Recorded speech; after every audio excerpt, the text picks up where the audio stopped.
Yon, yes, hello. So, kamusta po mga ka-Streetwise? So, magandang gabi, magandang hapon, magandang tanghali, magandang umaga sa masulok ng mundo. Ako po si Takero Miyamoto at welcome po sa aking Mutin Channel. At syempre po mga ka-Streetwise, no? So, kamusta po kayong lahat? At sana po ay nasa mabuti po kayong kalagayan. No? So, thank you po mga kababayan sa patuloy po na pagsuporta. So, pasensya na nga po una, no, bago tayo mag-start. So, pasensya na po no, kung medyo hindi tayo naging active nung kahapon at saka posible ngayong araw din kasi ngayon po ay deadline nga po ng pagbayad nga po ng ITR, ng tax. Yon. So tayo po kasi mga kababayan, nagbabayad po tayo ng tax, hindi po tayo puro reklamo lang. So hindi tayo tulad ng mga DDS na naghahanap po ng 20 pesos na bigas na pinangako na wala namang pinangako. So imbis po na magreklamo tayo, di ba? Ano, ang tanong, nagrereklamo kayo, nagbabayad ba kayo ng tax? O palamunin lang kayo? Ayan, no? So kahapon mga kababayan, alam naman po natin na epic failed po talaga itong hakbang ng Maisog na nangyari nga po sa Tagum City. Kasi mga kababayan, ito no, sa matagal na po naka-follow po sa atin dito sa channel po natin, alam nyo po at nai-content po natin yung history ng hakbang ng Maisog dyan po sa Tagum City. Kasi po, ang una po talaga nilang punteriya na puntahan is Bulacan. Sa Malolos ata, no, kung hindi ako nagkakamali. No? Kasi nagsimula sila sa Davao City and then pumunta na sila sa Cebu. So, ang dapat nakasunod talaga nilang pupuntahan na hakbang ng Maisog sa Bulacan. Yun nga lang kasi ano eh, 'di ba? You get the point, no? Mindanao, Visayas, Luzon dapat. Yun nga lang mga kababayan, hindi po talaga sila binigyan ng permit ng bali-balita ng governor po ng Bulacan na si Dan Fernando. So kaya nga mga kababayan, no, ang sabi kasi ng iba, especially ng mga DDS, na ang pinaka-reason daw po kung bakit daw po sinuspinde yung governor nga po ng Davao del Norte na si Hubahib kasi nga daw po nagbigay daw po ng permit. Pero ang totoo mga kababayan, may kaso po kasi si Hubahib. So ito na content lang doon natin, kumbaga ano lang alang to, parang briefing lang natin to, no? Kasi mga kababayan, meron po kasing final po na kaso itong si board member Amit dito nga po kay Hubahib. At bukod nga doon mga kababayan, meron po kasing pagkakataon, ito na content na natin to, no? Na si PBBM po kasi ay inalisan po, 'di ba? Inalis po ni PBBM ng prangkisa yung nagsusupply po ng kuryente sa Davao del Norte. So anong nangyari no, nagkaroon ng rally, 'di ba? And then ang ginawa po nito ni Hubahib, nagkontra-rally naman. Kumbaga hindi siya pabor dun po sa ginawa ni PBBM na pag-alis nga po ng isang co-op para nga po mag-supply ng kuryente sa Davao del Norte. For whatever reason, hindi ko alam kung bakit tayo sumunod nga po ni Hubahib. So ang ginawa po ni Hubahib, nag-rally. So nung nag-rally si Hubahib, ang bitbit po ni Hubahib sa pagrarally po is yung mga tauhan niya sa munisipyo at saka yung mga dala pang sasakyan is sasakyan mismo ng LGU ng Davao del Norte na pinagbabawal po yun ng batas. No, na-content na natin yan eh. 'Di ba? So bawal po 'yun, unethical po talaga 'yun at labag po 'yun, pasok po 'yun sa graft. So syempre mga kababayan, dahil nga po sa pinakita po doon ni Hubahib na kaya niyang manipulahin yung mga tauhan niya, pati po yung mga resources nga po ng LGU para sa kanyang sariling interes. So ang ginawa po ni PBBM, sinuspindi ng 60 days habang nagpo-proceed yung kaso. So itong mga DDS naman mga kababayan, ang nangyari na naman dito sa mga DDS, ginawan ng kwento. Oh, may record yan sa NPD. Sino? Si Marcel Soriano? Meron nga. Meron naman talaga si Marcel Soriano. Meron naman talaga. Oh, so explain natin mamaya yan. Explain natin mamaya. No? So, gawa tayo ng isa pang slide dito. Yan, okay. Yan, no? So, yan po sa 1,785 po na nanonood. Sa hindi pa po nakakapag-like, palike na lang po ng video po na to and then mag-start po tayo. No? So, bago tayo mag-continue, bati muna tayo no, sa mga nandito po ngayon. Kay Cheryl Santa Maria, kay Maria Blessy, hello po, kay Jovi, kay Daniel, kay Erwin Lopez, kay Patrick Lopez, kay Mamuana Vet, and then kay Integrated Unified Drivers Alliance, Hong Kong, yan. Thank you po, no? And then kay Jason, hello po, kay Marie Saturno, and then kay Odilene, Odilene na long time no see, ha? Kay Baby Ruth, kay Magnus, kay JC Most, kay Patrick Lopez, kay Nilda Galvez, and then kay kanino pa ba? Kay Ako Budoy. Okay, so start agad tayo, no? Actually, meron tayong tatlong topic dito, no? So, pasensya na po sa live stream natin ngayon, mga kababayan, no? Kasi medyo busy po tayo. At tatlong topic lang po yung ihanda po natin. Actually, kayo kung sana mga 5 or 4. Yun nga lang, busy lang po talaga sa pag-file nga po ng ITR. Actually, hindi pa nga po ako tapos kasi lunch break ngayon. So, ang nangyari po kasi dito, mga kababayan, kukwento ko lang, no? Ang nangyari po kasi ng mga kababayan, hindi po ako nakapagbayad po ng tax sa loob po ng 1 taon. Doon po sa quarterly. Kasi merong yearly, tsaka merong quarterly. So, hindi po ako nakapagbayad. So, ngayon po, cramming po talaga ako. Cramming talaga ngayon. Okay, so may mga nagpapahabol pa kay Jilin Quazon. Hello po kay Glorine. Hello po kay Ernie Kion. Hello po kay Maria Ann Garbon. Kay Weng Bolante. Kay Cecilia Estrella. And then kay Coraline, okay? And then kay Edgardo, kay Pamsi, kay Aripyong, hello po, kay Esther Hidalgo, kay Rising Flag TV. Okay, so 2,000 kagad tayo. So sa 2,000 po na nanonood ngayon, palike na lang po ng video po na to para po makatulong din po sa algorithms po ng content po na to.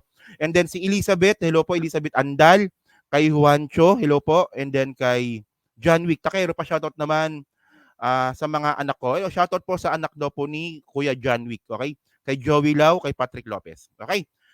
Madaming DDS trolls. Okay, so hindi talaga nila matanggap na epic failed po yung nangyari kagabi. 'Di ba? Kasi ang yabang pa ng mga DDS eh. 'Di ba? Sabi ng mga DDS, ayan nasa Tagum kami ngayon. Nasa Tagum City kami ngayon. 100,000 yung expected na attendees. Yun naman pala 6,000 lang. Sa tingin ko kailangan nyo nang itigil yan, no? Kasi ang nangyayari dito sa Hakbang ng Maisog, pinapahiya nyo lang po yung sarili ninyo. Isipin ninyo, ang yabang-yabang ninyo, una, sa Davao City, ang sabi ninyo, ang pupunta, 50,000. Ilan yung pumunta? 10,000. Tapos nung sa Cebu, ang sabi ninyo, ang pupunta, 30,000. Ilan yung pumunta? 5,000. 5,000. Tapos kagabi, ang yabang-yabang ninyo, samantalang ni-reject po kayo ng Bulacan, hindi kayo nabigyan ng permit sa Bulacan, hindi rin kayo nabigyan ng permit sa Leyte. Ang kapal naman kasi ng mukha, mga kababayan.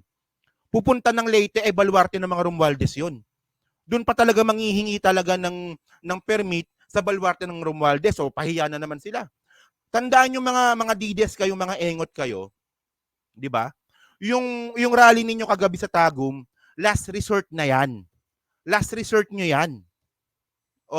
So yun. Ang yabang-yabang ninyo sa Tagum City, samantalang last resort nyo na lang yan. Kasi unang-una, si Hubahib, kapartido ni Digong, ngayon nasuspinde. Si Pantaleon Alvarez, baluarte ni Pantaleon Alvarez yun. Yung Tagum City na yan, baluarte niya yan. Tapos yung mayor pa no, na si Mayor Uy, mayor din ng Tagum City na miyembro po ng hukbong ng pagbabago. So last resort nyo na yan. Ibig sabihin, sa mga nakapila, ayan yung pinakahuli ninyong pupuntahan dapat. Ayun na nga lang yung huli ninyong pupuntahan, last resort nyo na nga lang sana yan. Tapos, palpak pa. Yung 100,000, naging 6,000. At saka mga kababayan, ang tanong kasi dito, sino gumagastos niyan? Di ba sino gumagastos niyan? Pera ng taong bayan din yan. Alangan naman pera ni Vivian Velez yan. At sino ang gumastos para pumunta ang mga vlogger sa Tagum City? Sino ang gumastos para pumunta ang mga vlogger sa Tagum City? Ayun dapat ang mga sinasagot ninyo. Actually, yung binibintang ninyong pulburon, asan yung ebidensya ninyong pulburon? Sapat ba na ebidensya yung papel na pinapakita ninyo ngayon? Sapat ba na ebidensya yun? Walang control number, walang pangalan kung sino, pati yung pangatlong email, walang pangalan ng PDEA officer. Ang sabi ng mga bobong DDS na mga vlogger, especially sino ba yun? Yung traveler ba yun? Yung traveler ba yun? Ito kompleto na. Pwede nang isang pasakorte ito. Kita mo walang alam sa batas. Paano magiging kompleto yung mga dokumento na yon kung walang control number at hindi kilala kung sino yung nagsulat? 'Di ba? Oh, walang video, kaya yung nilabas nila, papel. Tapos yung papel, palpak pa. Sige, pag-usapan natin yan, pag-usapan natin yan. Ang kakapal ng mga mukha ng mga DDS na sinasabi na hindi mo pera yan, MOOE. O, di ba?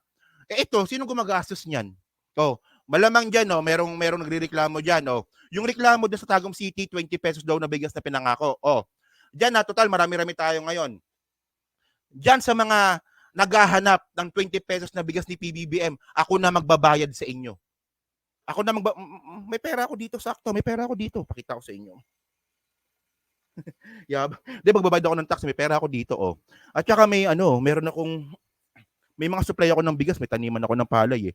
Oh, diyan sa mga naghahanap ng 20 pesos na pinangako ni PBBM na bigas, ako na magbabayad. Ako na. Hanggang matapos yung termino ni PBBM. Ako na.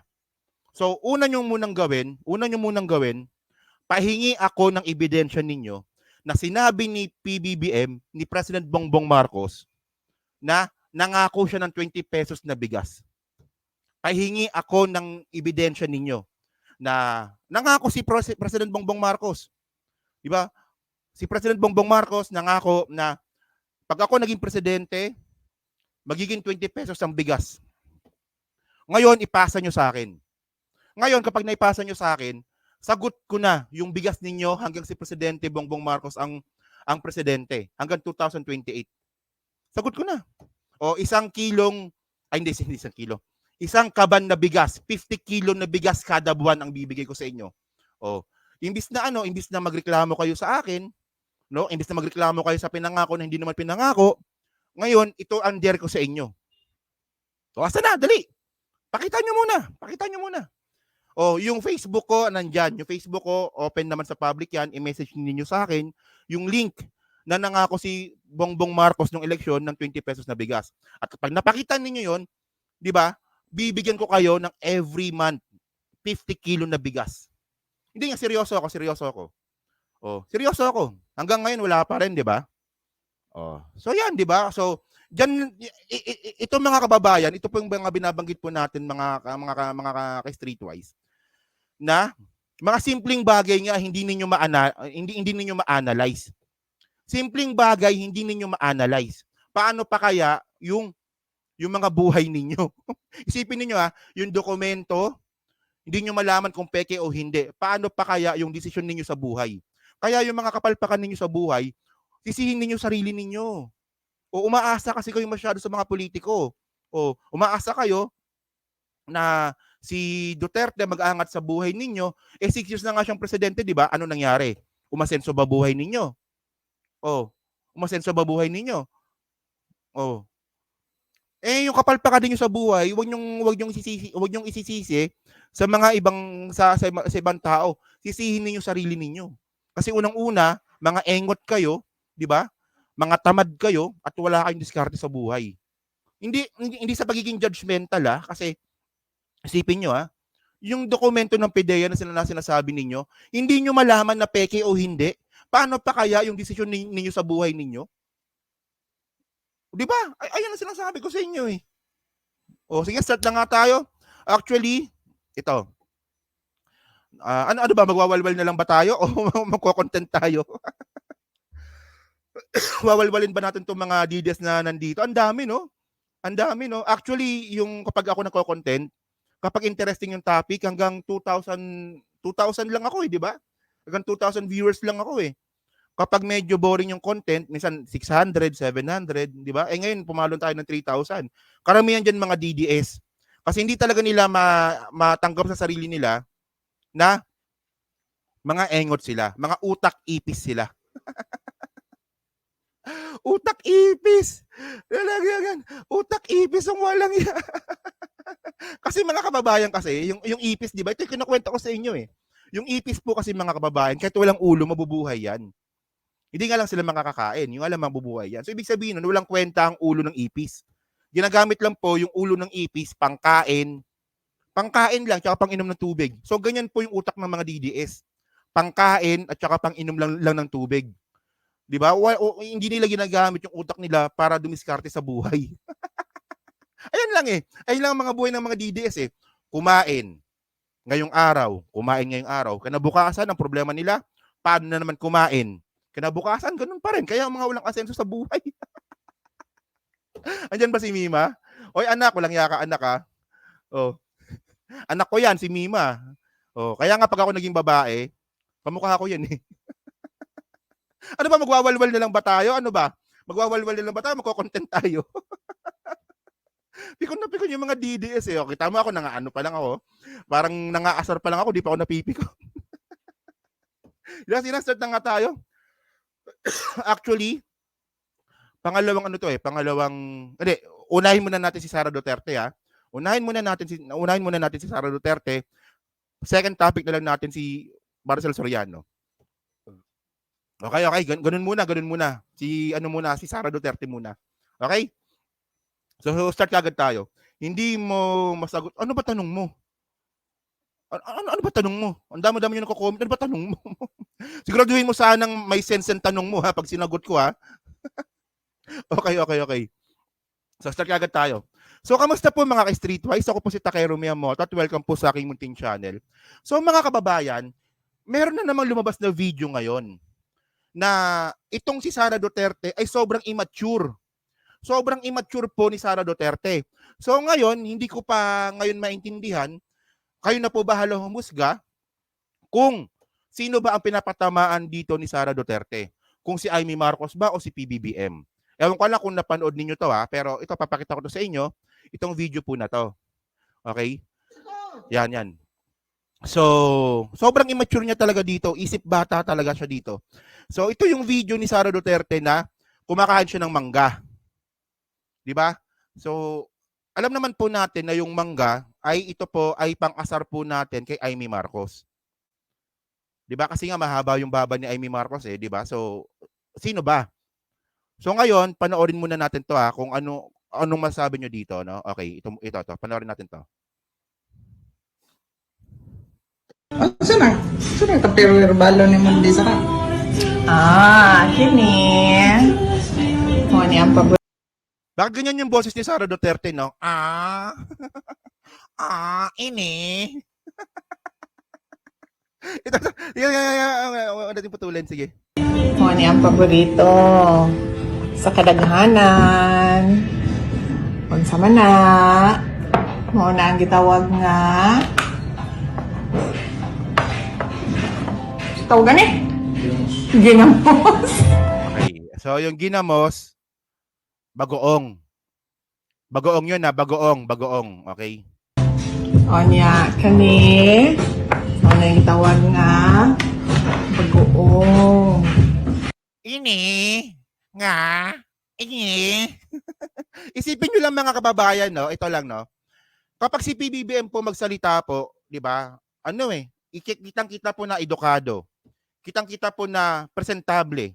Di ba nakita ninyo yung yung speech ni PBBM dun po sa trilateral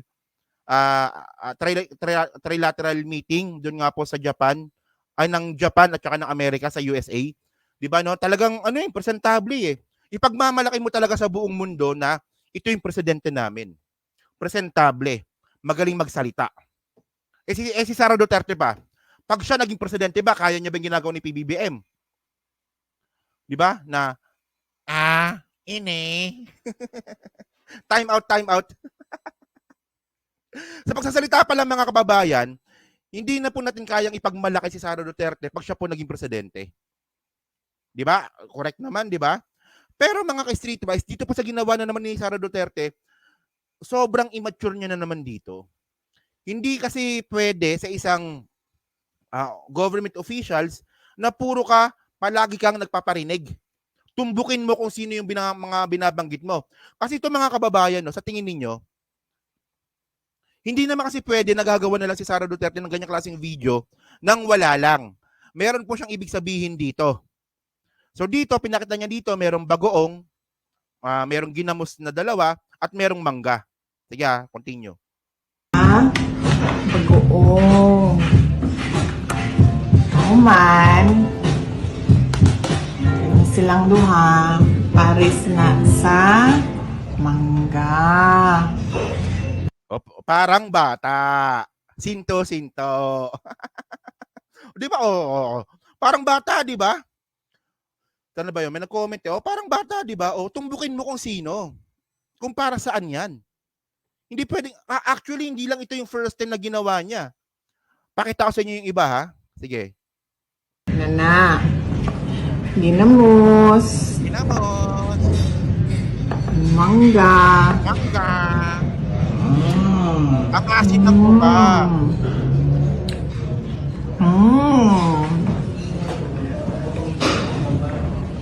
Ang asim ng mukha ni Sarah, no? Di ba? Mukha parang sinto-sinto, di ba?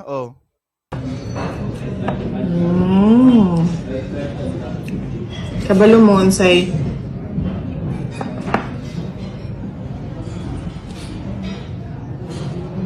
Another name para sa mangga. Ano? Unsa man? Ang tawag ano niya? Manggagamit.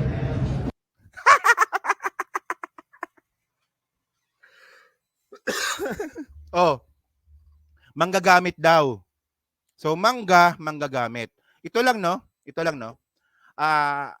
Actually kasi, sa ngayon, hindi ko na rin kasi masyadong nakikita na magkasama si Sarah at saka si Amy Marcos. 'Di ba? So merong merong usap-usapan na si Amy Marcos daw po ay spy. 'Di ba? May mga ganung usap-usapan si Amy Marcos daw po ay spy. Pero mga kababayan kasi, ito kasi ang hirap kay Sara Duterte. Hindi natin alam kung ano ba talaga yung tinutumbok niya. And this is not the first time na ginawa niya itong kaingotan na to. Tumbukin mo kasi kung sino. So ang sabi ni Sara, manggagamit. So sino? 'Di ba? So ito mga kababayan kasi, ang nirereklamo kasi ng mga DDS na mga medyo mahinang utak at saka mga utak ipis, 'di ba? Sabi ni Sandra Camto hindi daw magiging presidente hindi raw magiging presidente si Bongbong Marcos kung hindi daw po dahil kay Sara Duterte. Well, dapat ang una niyong sisihin, dapat si Sara. Kasi nga medyo mahinang utak. Kung ganoon naman pala yung sa paniniwala ninyo, bakit hindi siya tumakbong presidente? 'Di ba? Bakit hindi siya tumakbong presidente? Kasi nga mahina utak ni Sara. Alam niya na hindi niya kaya. 'Di ba? Ayan ang nirereklamo Ayan ang mga nirereklamo ng mga DDS na kung hindi naman daw nagpaubaya si Sara Duterte, hindi daw magiging presidente si Bongbong Marcos. Di problema niyo 'yan.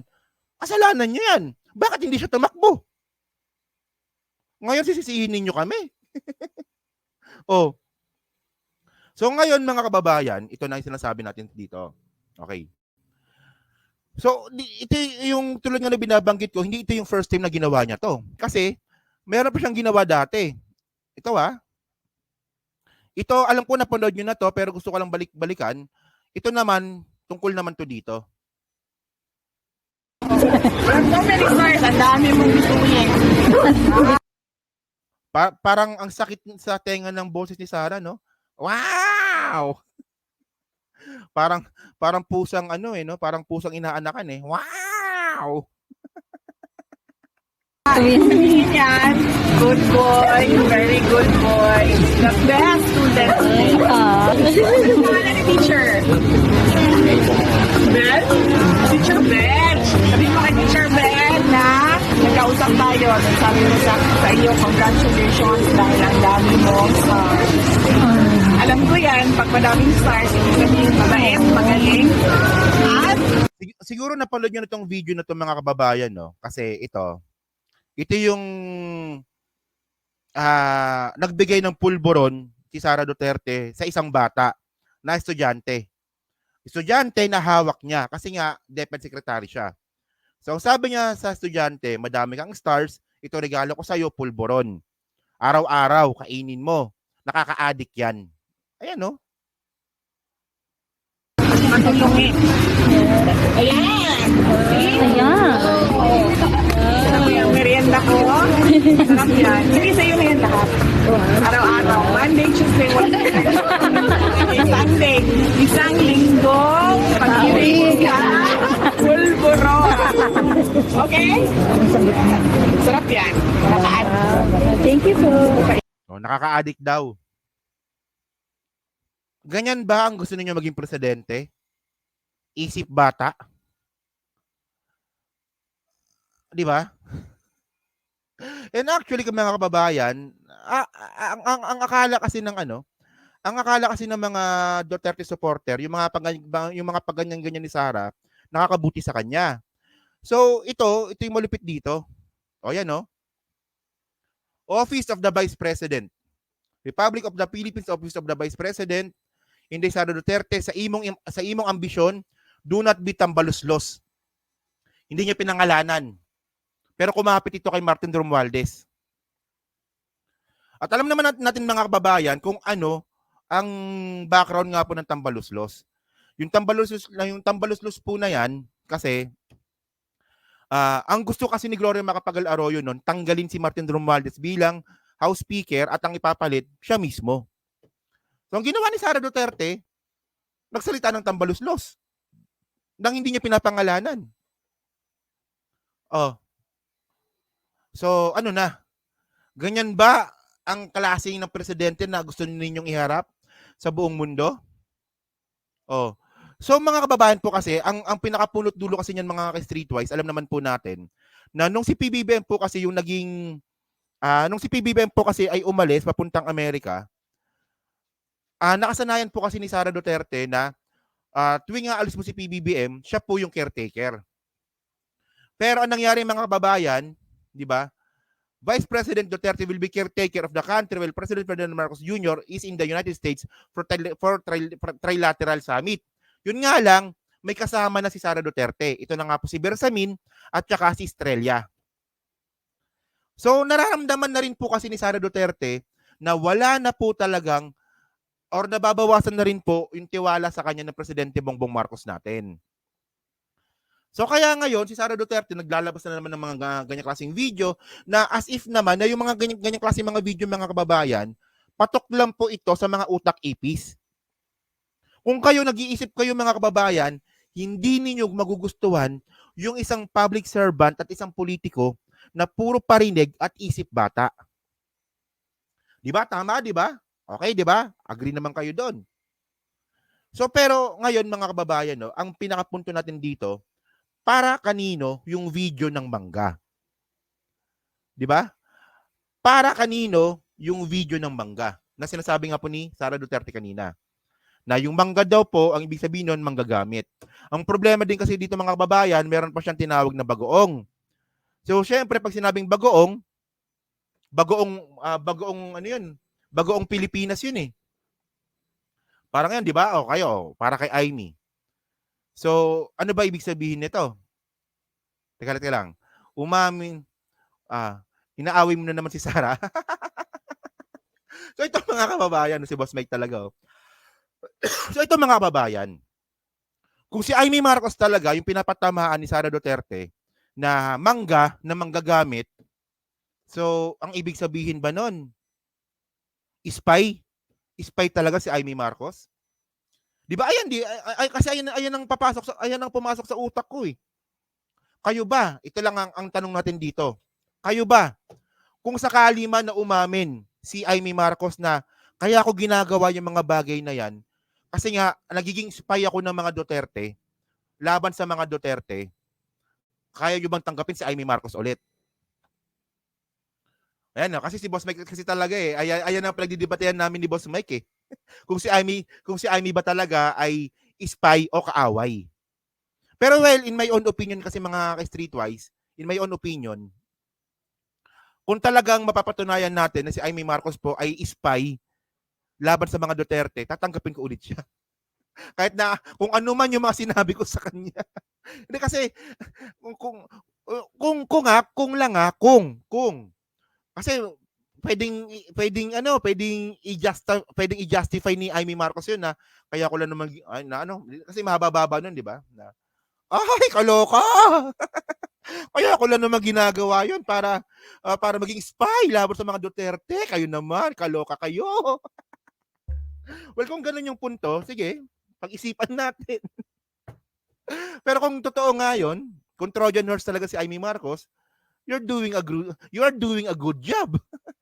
ang dami mong napaniwala at saka ang dami mong napaniwala and then nasakripisyo mo yung political career mo. 'Di ba? Ay ang punto natin dito kasi para sa akin kasi no, questionable talaga sa akin yun eh. Yung mangga, kasi alam naman po natin na yung mangga kay Amy Marcos talaga yun. Pang-asar kay Amy Marcos talaga yun. At ito naman at yun naman ang ginagamit ni Sara Duterte ngayon na manggagamit. 'Di ba? Oh, so yan ha, so yun. So abangan natin 'to kasi kung totoo talaga na magkaaway ngayon si Sara Duterte at si Amy Marcos dahil na nabuking siya na Trojan horse siya, maybe we could consider. Sa tingin ko lang ha. O, pero kailangan niya bumawi. ang laki din ng damage na ginawa niya, 'di ba? Ang laki din ng damage na ginawa niya eh. 'Di ba? Oh, yun oh. So yun mga kababayan, no. So diyan po sa 3,500 po na nanonood. Sa hindi pa po nakakapag-like, pa-like na lang po ng video po na to and then diyan po sa Team Replays, ano masabi niyo nga po dito na sino ang pinapatamaan ni sino ang pinapatamaan ni Sara Duterte na mangga at manggagamit. Ayan nga eh, itong ayoko kay ayan ng ano eh, ang sabi ko lang I could consider pero hindi pa support, iba yung support sa consider. ayan din ang hindi ko gusto kay Amy kasi pro-China kasi siya eh. Pro-China kasi siya. Pero syempre kung Trojan horse siya, medyo punto sa akin yun. Kung totoo ha. Kung totoo, hindi pa natin kino-consider na totoo. Kung totoo. Di ba? So yun mga babae, no? So comment lang po sa baba at binabasa ko pong lahat yan. No? So thank you po. No? Thank you po. And then mga babayan, ito po yung pinaka-topic natin ngayon. Ito. Okay. Yung tungkol nga po sa kay Maricel Soriano. Okay? Sige. Start tayo.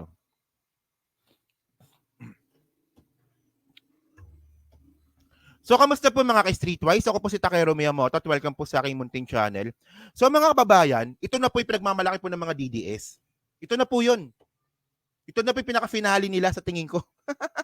Kasi wala na silang pwede puntahan eh. Oh, kasi mga kababayan, tulad nga ng sinabi ko kanina,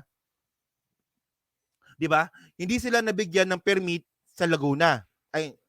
Sa Malolos, Bulacan. Sa Bulacan.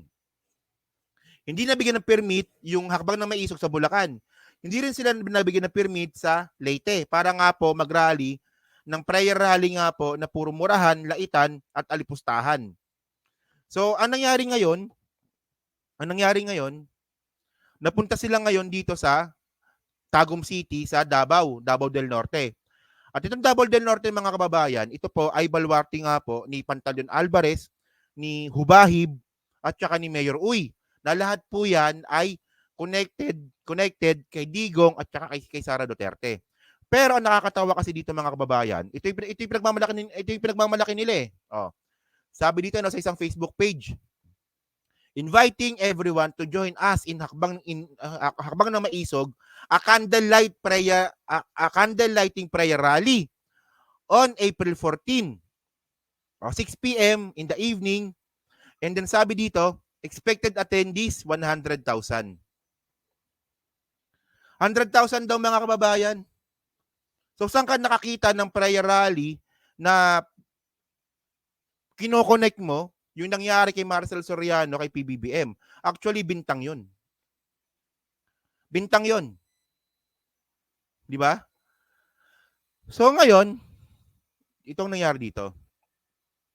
Base po sa isang post po dito, sabi dito no, look, aerial shot of the ongoing hakbang na maisog prayer rally at Davao del Norte Sports and Tourism Complex, Mankilam, Tagum City. According to the PNP, the crowd estimated is now at 6,000. 6,000 plus people. According to the PNP daw, oh. 6,000. Oh. Akala ko ba 100,000 yung pupunta? Bakit 6,000 lang yung pumunta? So, ibig sabihin nun mga kababayan, epic failed. Baluarte nyo na yan. Hawak nyo na lahat dyan, mula mayor, congressman, at saka governor. Pero ang pumunta, 6,000 lang. So, ibig sabihin nun, baka kulang ng bayad. Diba? At ang tanong dito mga kababayan, yung mga vlogger po na mga DDS na taga Maynila, sino ang nagbayad para pumunta po ng Tagum City. Ano yan? Pera ng taong bayan ba yan? Di ba? Sabi ko nga dito, ano to hakbang ng mautog to Palitan na lang natin, hakbang ng mautog. Kasi unang-una, si Badong Aratiles, di ba, nanghihimod ng leeg ng babae. Follower niya pa. Tapos si Coach Oli, di ba, nagtitikoli. Nakikipag-sex on phone si Coach Oli sa follower niya din. Tapos si Duterte, alam naman po natin na si Duterte kahit na matanda na, 'di ba, may pagkamahilig din. So, palitan na natin 'yan. Wag na hakbang ng mausog. Hakbang ng mautog na lang. Yan na lang, mautog na lang siguro, no? So, mga kababayan kasi, so ito nga po yung ito gabi na to So bali pala, ito pala yung 100,000. Ito. So kaya naman pala mga kababayan, tuwing nagpapakita po sila ng shot, 'di ba? Nagpapakita sila ng shot, 'di ba, sa SMNI, palaging isang side lang. Palaging isang side lang kasi pala yung kabilang side pala walang tao. Hindi nga, 'di ba? Napanood niyo yung rally kahapon? Napanood niyo? 'Di ba? Yung shots po ng SMNI, palaging doon lang po sa side ng kaliwa. Kunwari kung nakaharap ka sa stage, nasa kaliwa. Doon palagi yung shot ng camera. Yun naman pala, yung bandang kanan pala, kung nakatayo ka sa stage, wala palang tao. Bilangin natin, 1, 2, 3, 4, hindi. Joke lang. So, yan, no? Baluarte nyo yan. Di ba? Ayan, no? O kalat-kalat pa nga sila, parang tae, oh. Oh. Parang etchas, Kalat-kalat para kunwari madami. So ngayon mga kababayan kasi, medyo nadismaya po yung mga DDS dito sa hakbang ng maisog. Kasi mga kababayan, ang inaasahan po nila na si Digong po ay magmumura, si Digong ay magbabanggit na naman ng pag-aalipusta kay PBBM, na si Digong naman po ay babanat na naman ng walwalan. Hindi po masyado nangyari yon kagabi. Di ba? Hindi masyado nangyari yon kagabi. So nadismaya yung mga ibang DDS na, ay bakit gano'n naman si Digong? Parang ang lamya. So ibig sabihin nun mga kababayan, ang gusto lang talaga marinig ng mga DDS, yung pagmumura ni Digong. Wala silang pakialam sa mga issues na kinaharap ni Digong. Para sa kanila, magmura lang si Digong, okay na sa kanila. Mapufulfill na yung needs ng kanilang katawan.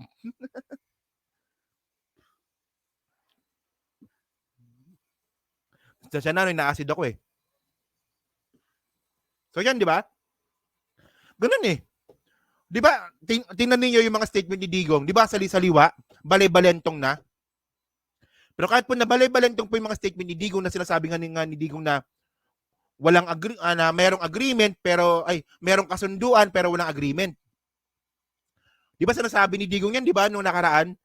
Yes, merong kasunduan pero walang agreement. So balay-balentong na, di ba? So kahit na balay-balentong na po yung mga sinasabi ni Digong, lahat po yan mababaliwala pag si Digong po nagmura. Kaya nga sabi ko nga sa inyo, utak ipis yung mga yan Di ba? Utak ipis Wala silang pakialam sa issue, basta si Digong magmura, okay na sa kanila So ito mga kababayan, uminom kasi ako ng soft drinks Kaya. So ito mga streetwise, ito ngayon ang binabanggit ngayon natin. Na name drop ni Digong si Marcel Soriano. Diyan po sa epic failed na hakbang ng maisog. Na name drop niya talaga. So ito, panoorin natin to Sige.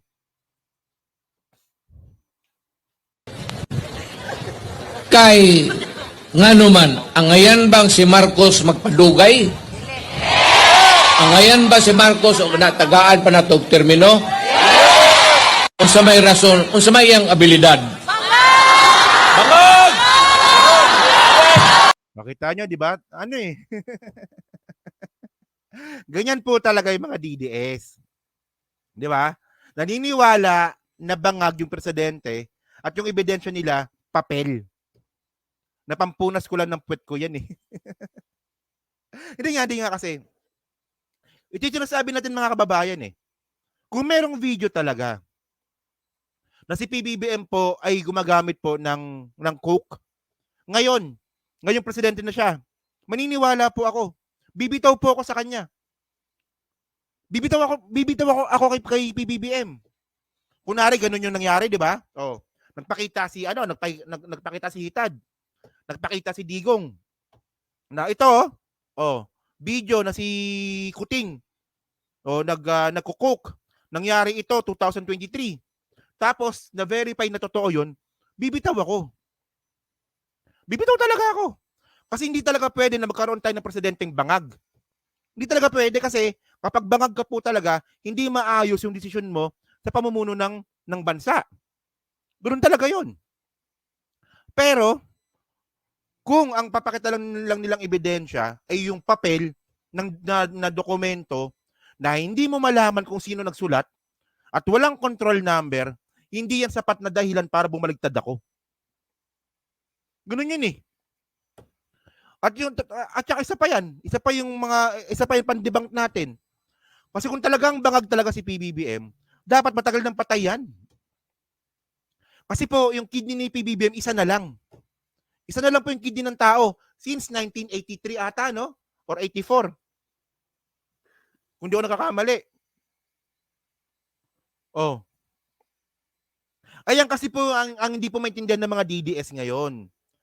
Tayo naman mga kababayan, hindi naman tayo kulto. Hindi naman po tayo kulto katulad nila. Kung totoo at mapapatunayan nila na bangag at gumagamit si PBBM habang presidente siya, bibitaw po talaga ako. Bibitaw ako. Pero kung ganyan lang na ebidensya ninyo papel, na kahit ako kaya kong gumawa niyan, magkano lang sa recto yan? 200 pesos lang sa recto yan eh. Yung ganyang klaseng papel, 200 pesos lang yan sa recto. At kung pag-aaralan ko yan, kaya ko rin gumawa ng ganyan eh. So, maniniwala ba kayo na, di ba? Sapat ba na dahilan yun, yung papel na yan, na questionable, babaligtad tayo? Hindi. Pakita nyo muna yung pinakamalakas na ebidensya ninyo. Actually, kasi mga kababayan kasi, ito na ata yung pinakamalakas nilang ebidensya. Kung meron silang lalabas na ebidensya pa na video, malamang palpak din yun.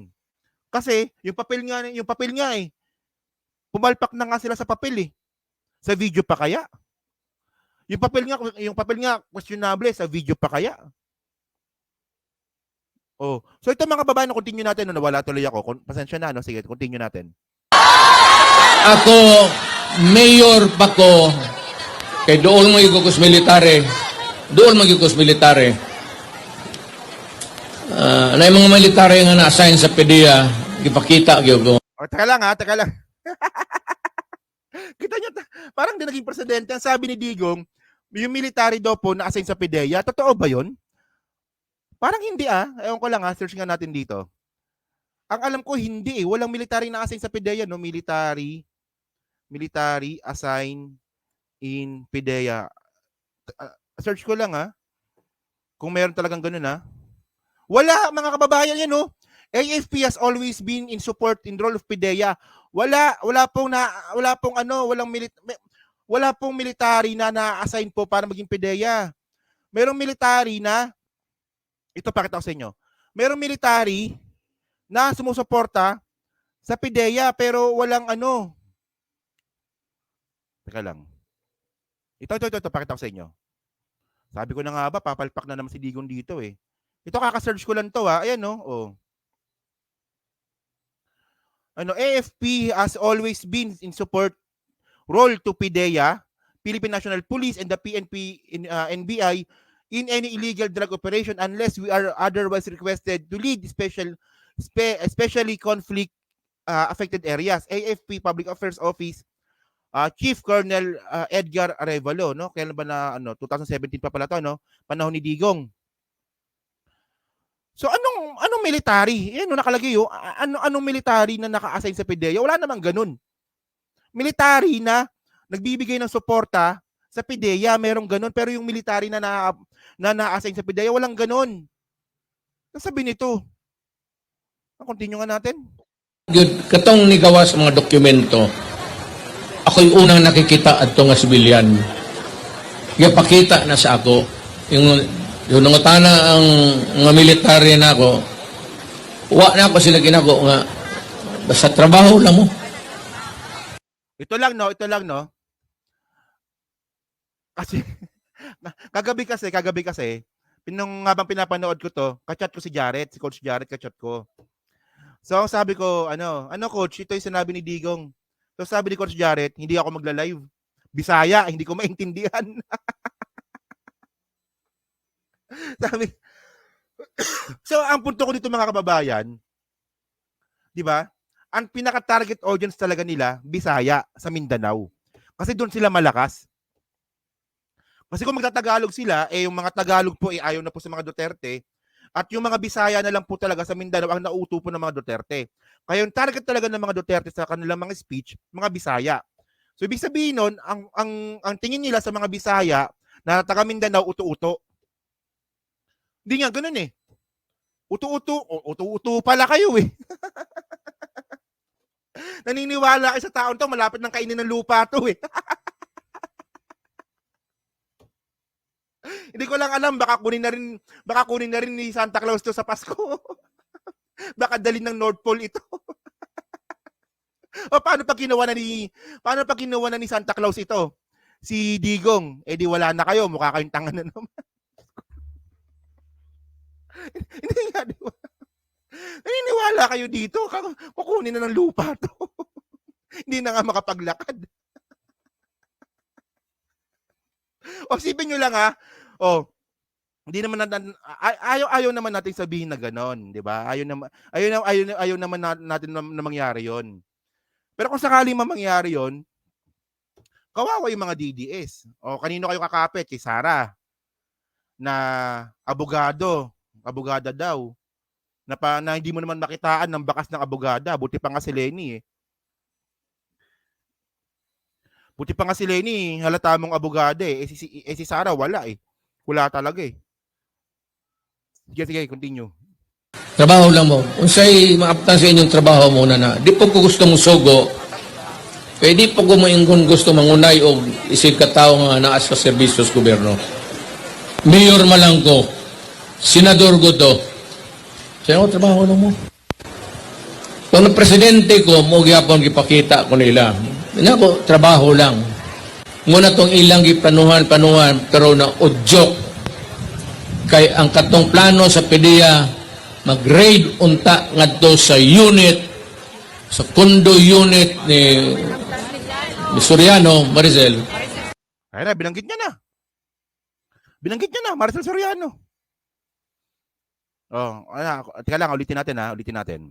May papakita ko yung mga ebidensya natin dito na palpak itong sinasabi ni Digong. Teka lang ha. Pakita ko lang sa inyo. Ito. Hindi. Saan ba yun? Ay, ito pala. Okay.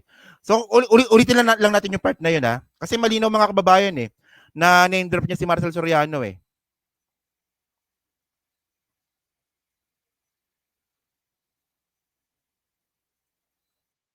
PDEA, mag-raid unta ngadto sa unit, sa condo unit ni Soriano, Maricel. Dito man sila pulburon.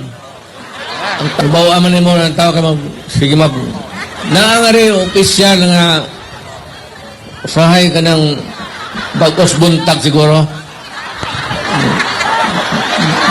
Dili mo ko ng ba kayo.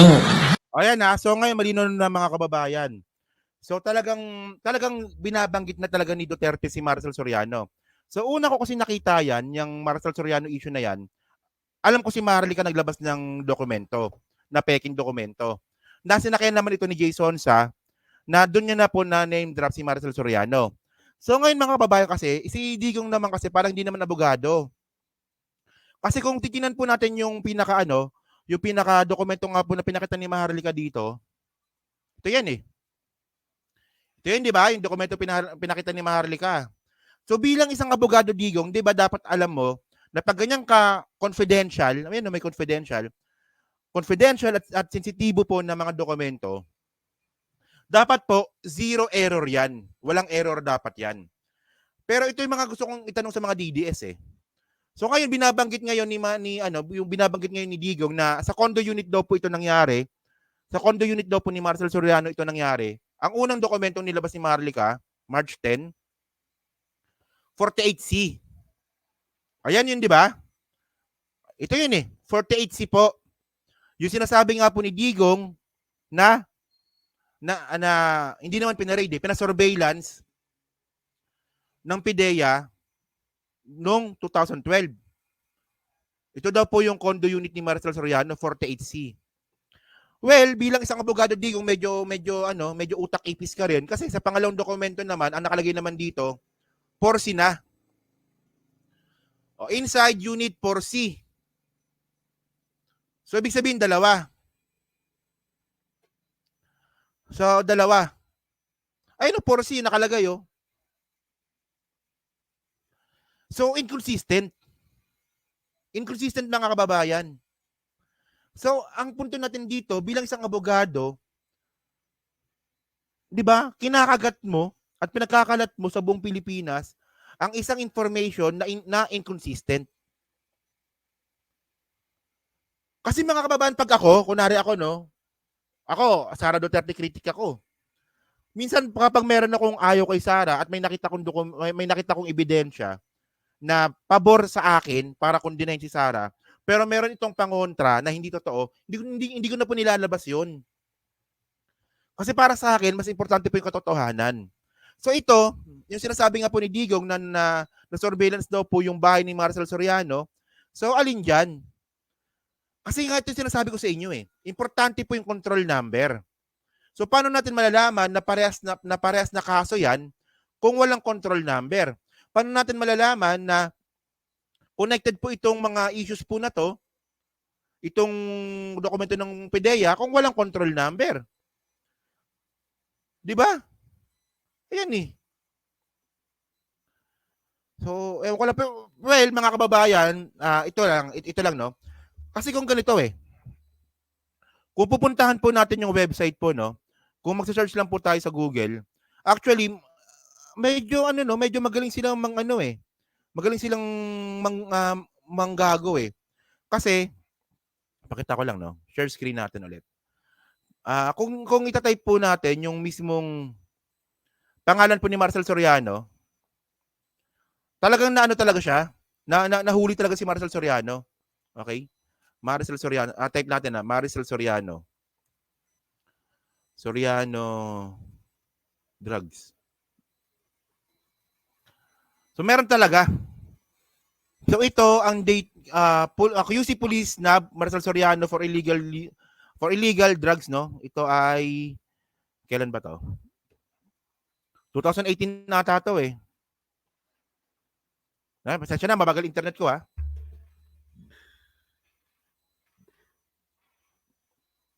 Bagal. 2018 nga. 2018. Yan, no? So, may illegal drugs tsaka illegal firearms 2018. Tapos, sa ibang website naman, ganoon din 2018. 2018. 2018. Hindi, type natin 2012 kung meron. 2012. 2012, wala. 2011, wala. Yung nangyari nung 2011 nung binugbog di umano ni Marcel Soriano yung kasambahay niya. So ngayon, ang ginawa kasi ng mga DDS, kinunik nila ng pilit yung nangyari po kay Marcel Soriano nung 2018. So tandaan natin mga kababayan, yung nilabas nilang dokumento 2012.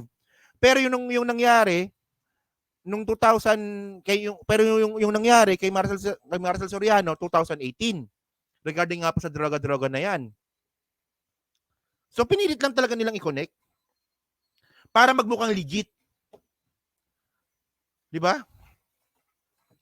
Well, tingnan natin kung hanggang saan yung PC ni Marcel Soriano na dapat kinakasuhan mo na to, ma'am. Kailangan kasuhan mo na to. Si Digong. Balikan natin yan. Balikan natin. Saan na ba? Yan, ito. Okay.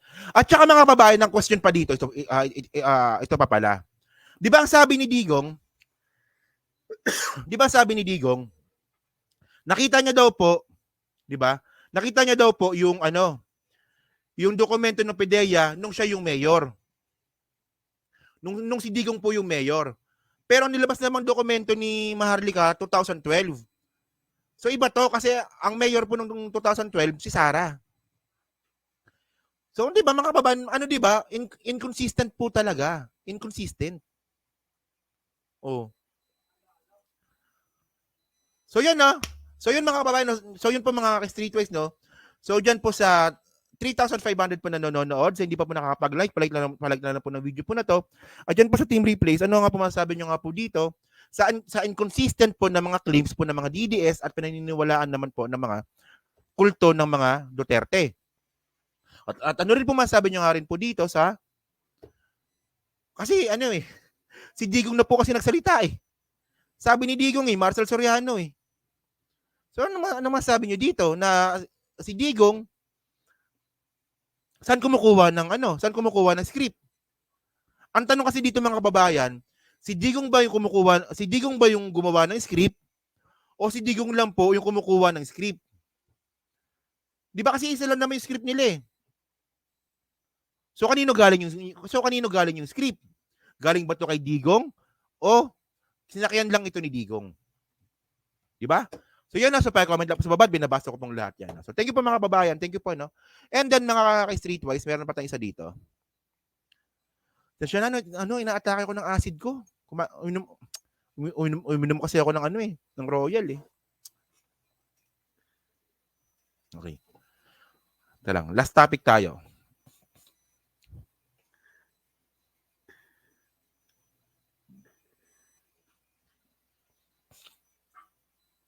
Okay. Pasensya na ina-acid talaga ako. Okay. So kamusta po mga ka-streetwise? Ako po si Takero Miyamoto at welcome po sa aking munting channel. Si Boss Mike nandyan So yun mga kababayan So actually mga ka-streetwise, ayaw po talagang tigilan ni PBBM si dating Pangulong Duterte. At ngayon, pinipilit po na pasagutin ni PBBM si dating Pangulong Duterte. And actually, mga ka-streetwise, meron siyang 3 tanong kay Digong. Meron siyang 3 tanong. So una dito, sabi dito, okay, Marcos asked Duterte, ano ang pinangako mo sa China? So lumabas po yung article po na yan ngayong araw, April 15.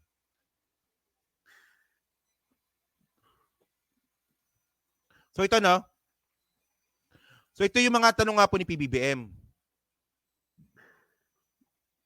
Ito. Ano ba ang pinangako ng Duterte administration sa China? Dahil hindi pa natin alam kung ngayon lang tayo makakatiyak na meron pala talagang agreement. Tawag nila is gentleman's agreement. Tawag ko dyan, secret agreement according to him. So mga ka-streetwise po kasi, alam naman po natin mga kababayan na nagsalita po yung China. Yung foreign affairs po ng China mismo nagbanggit na meron talagang gentleman's agreement si Digong at saka si Xi Jinping. So ito po yung unang tanong nga po ni PBBM. Then pangalawa, hindi namin alam, walang dokumento. Hindi ko nga maintindihan, very experienced lawyer si Presidente Duterte, ang abogado lahat, gusto nila nakasulat lahat yan. Bakit walang nakasulat na kahit isang papel? Bakit walang video? Bakit walang announcement? Nothing he added. So pangalawang tanong ni PBBM. Then pangatlo, bakit hindi nila sinabi kung gusto nilang isikreto? Bakit hindi nila sinabi sa amin noong kami pumasok? Sabihin mayroon kaming usapan, dapat sundan natin. And for whatever reason, wag mong sasabihin sa taong bayan, the chief executive said. Ayan.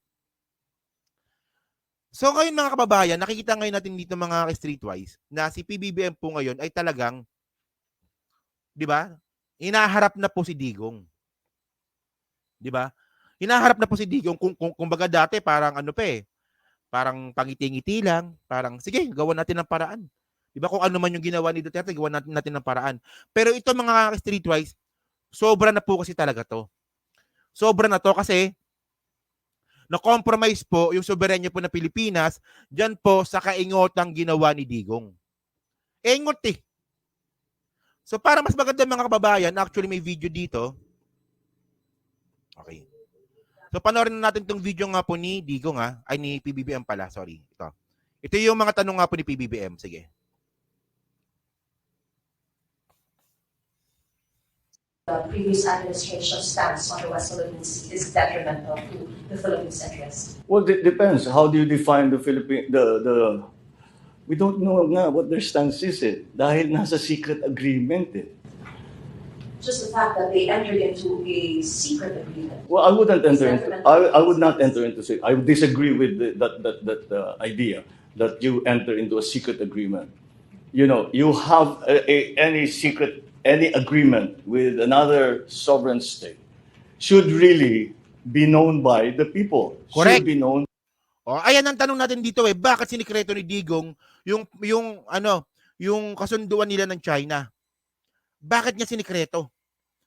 Ano ba 'yon? Masyado bang sensitibo para hindi malaman ng taong bayan? O merong bayaran na nangyari? Ano ba 'yan? Magkano ba kinita ni Digong dito? So kaya naman pala mga ka-streetwise, kaya naman pala na ayaw ipakita ni Digong yung kanyang salin kasi makikita po posible na malamang naibenta na po talaga ni Digong yung soberenya. Kasi parang ganoon Di ba? Ba't mo tinago? Kung hindi pa pala si PBBM naging presidente, di yari tayo. Paano pala pag si Sara naging presidente o kaya si Bongo? Di mukha tayong engot. Di ba? Sige, continue. By the elected officials, by the Senate, because a treaty needs to be ratified by the Senate. It should be known by all the local officials. It should be known by everyone. Because if that way, you are accountable. If it's a bad decision, you're accountable. Correct. Sabi, mali yung ginawa ninyo. Di ba? Ano yung tinatago mo? Bakit hindi nyo ba't di nyo sinabi? What are you hiding? Why was it secret? The Chinese embassy in Manila confirmed that a gentleman's agreement was reached during the Duterte administration over the Ayungin Shoal and said that it was still followed during the early days of your administration. Your reaction to this, and have you been briefed about this said gentleman's agreement, and was it ever discussed in this trilateral meeting? On the issue of this gentleman's agreement, I always have had three questions. Number one, is there such an agreement? Because we do not know anything about it. Even during the transition from the Duterte administration to my administration, wala silang sinabi sa amin. Ito lang putulin ko lang Kasi ang problema kasi dito mga kababayan, paano ka makikipag-usap sa China kung meron pala sila pinangahawakan na kasunduan ni Digong? Sabi na nga po natin na ni-rescind or parang binaliwala na nga po ni PBBM yan. Yung mga kasunduan nga po ni Digong sa China. Pero mga ka-streetwise kasi, yung implications po kasi nito, ito po yung ginagamit po ng China.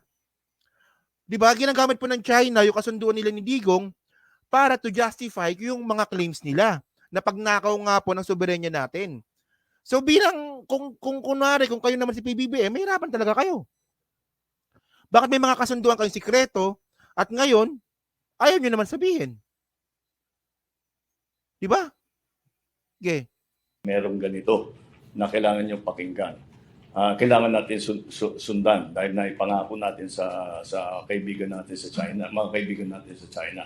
So, now, with the confirmation of the Chinese embassy, we now know that there was a secret agreement. Ayan yung nag-compare talaga, yung nag-compare, ano ba? Confirm. Yung nag-confirm po talaga nito, yung nag-confirm po talaga nito, Chinese embassy na. Pati po yung China Foreign Affairs mismo nag-confirm. At kahit naman po si Digong, binanggit niya rin naman talaga yan Meron daw pong kasunduan pero walang agreement.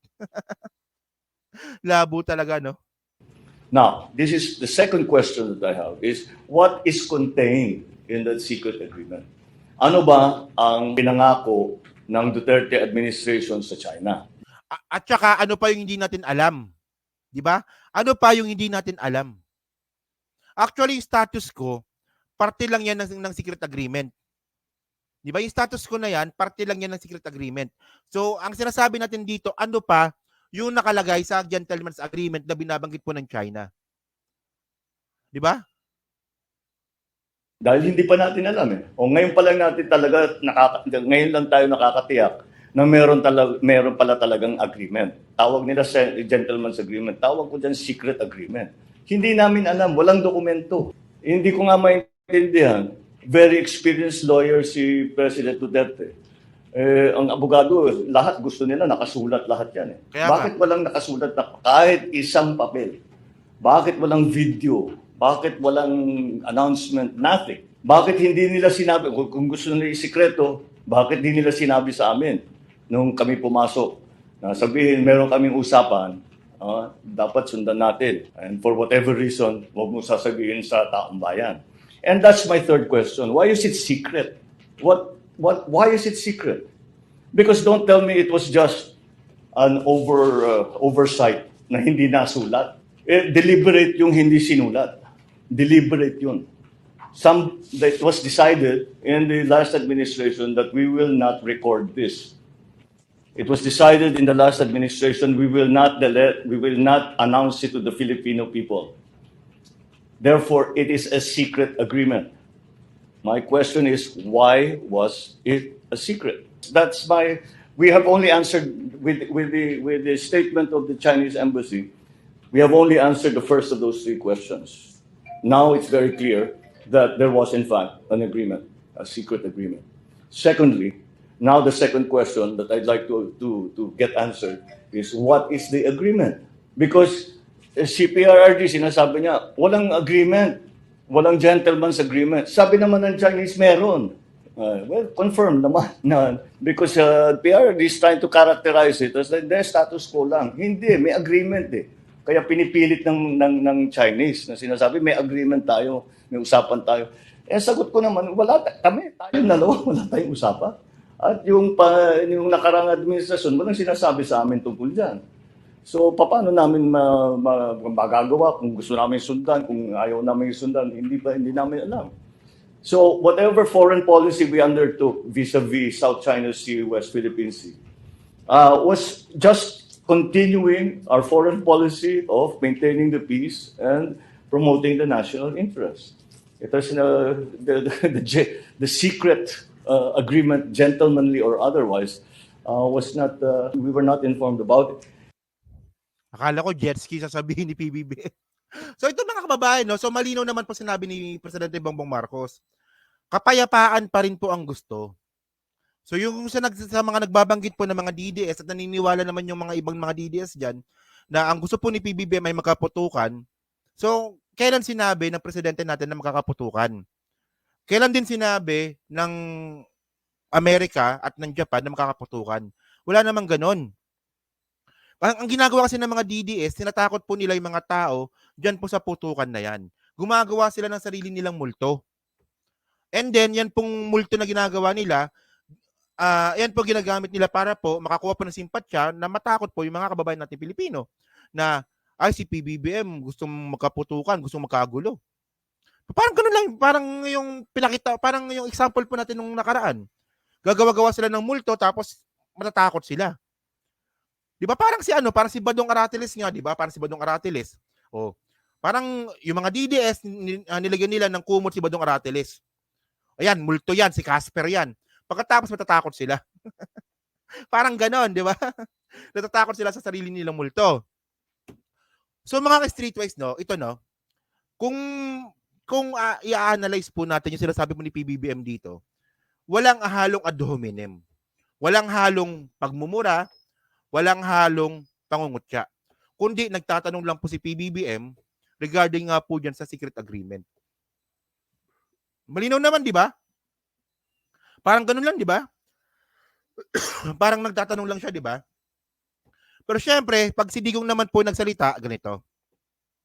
Ito yan eh. Teka. Remove natin to. And then, ito. Yan. Yung agreement na yan, O, yan ah. So ito, pinag-uusapan din dito yung agreement. Kasi ang sinasabi ko lang dito mga kababayan, deserve po ng taong bayan na malaman yung katotohanan. Kung ano ba yung meron dyan. Kung ito ba ay pabor sa Pilipinas o talagang binenta talaga ni Digong yung soberanya natin sa China. Kailangan natin malaman to. Pero sa mga DDS, mga kababayan, wala silang pakialam dyan. Basta ang gusto lang nila, makita lang nila si Digong na nagwawala. Parang ganito ah. So, imbis po na sagutin po ni Digong yung mga tanong sa kanya ni PBBM, ito po yung sinagot nga po ni Digong. yung agreement na yan, kung totoo, nasabi ko na sa mga militarya,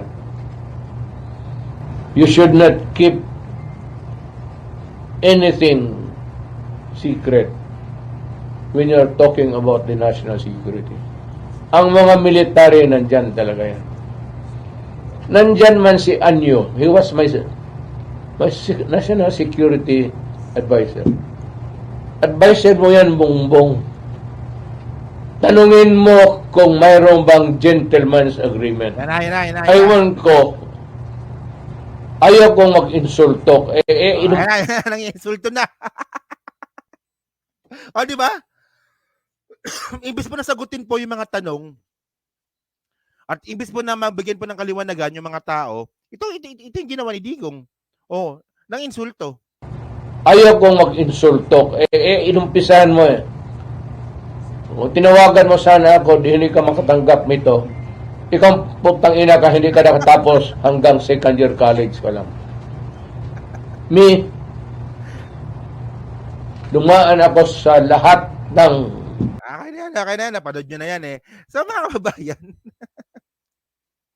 correct yan. Nililihis niya yung issue. So mga ka-streetwise kasi, ito kasi, kapag yung mga taga-suporta po ni Digong, wala silang pakialam sa mga issue.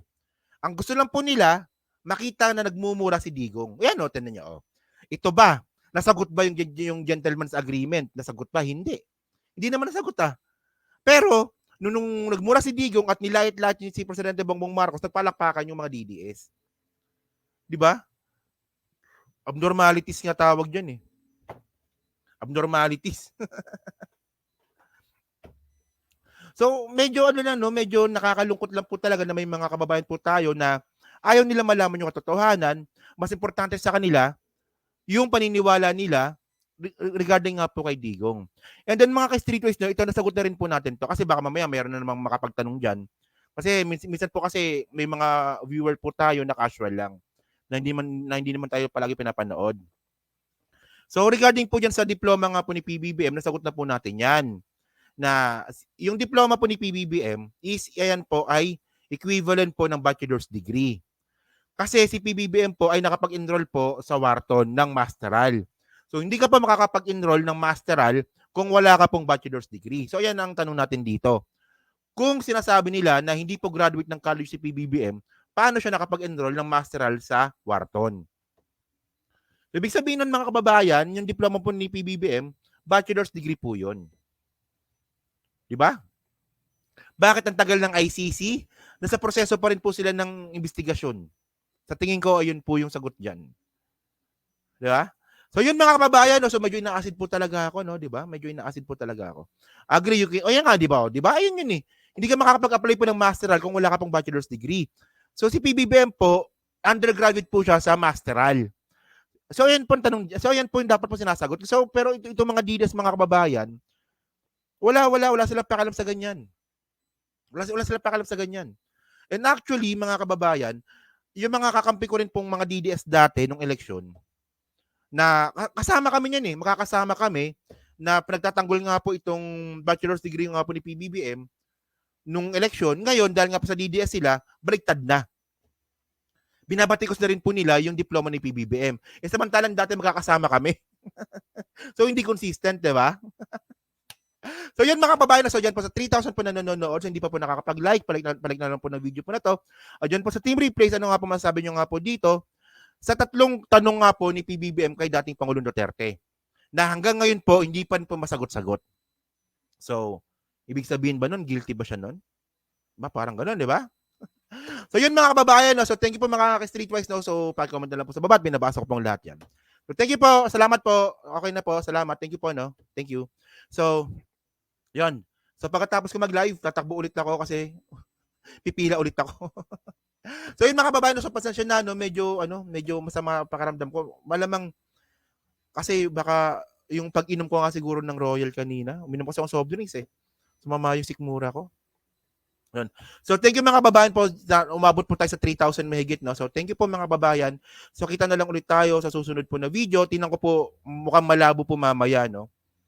Mukhang malabo mamaya kasi di ba may inasikaso ko eh. Tingnan ko po bukas ng umaga or bukas ng hapon or mamaya kung kaya.